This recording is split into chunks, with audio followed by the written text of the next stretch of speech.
subimos al parking podemos hablar de la altitud, podemos hablar de lo de los siglos y lo del conjunto histórico. ¿Te parece? Pues sí.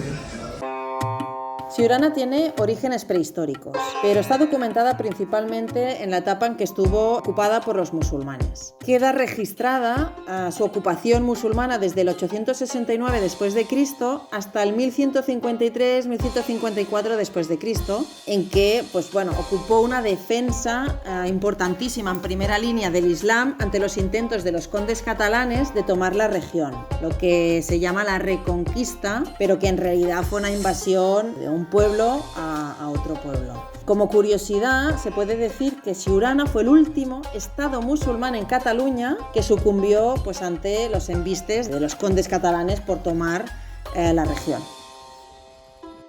Acabamos de llegar a Siurana, estamos en la entrada del pueblo.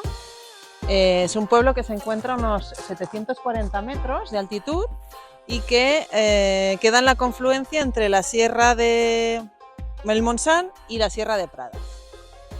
El conjunto histórico está catalogado como bien de interés cultural nacional y lo que se puede ver así en general son construcciones que provienen del siglo XII después de Cristo y luego construcciones así de obra popular que se ha ido construyendo más tarde.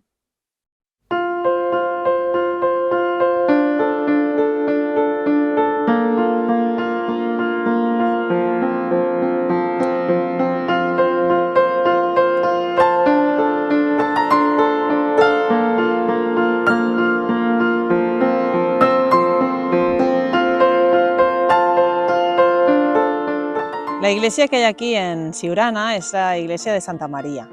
Es una iglesia de estilo románico que fue construida entre los siglos XII y XIII y en este caso tienes acceso a la entrada, pero luego está toda cerrada por dentro con una cristalera a través de la cual se puede observar lo que es la nave central. Y como detalle así muy curioso y muy bonito que me ha parecido al buscar un poco de información sobre el lugar y sobre la iglesia, es que la iglesia está consagrada a la Virgen del Agua.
Aquí se encuentra el Salto de la Reina, donde la hija del valí de Siurana, un personaje musulmán muy importante del lugar, se suicidó a lomos de su caballo, huyendo de las tropas cristianas. Cuenta la leyenda que el animal, al encontrarse ante el precipicio, quiso impedir la caída a toda costa y clavó su pezuña contra la roca. Aún así iba tan rápido que no pudo evitarlo, pero su afán por impedirlo quedó grabado en este lugar hasta nuestros días.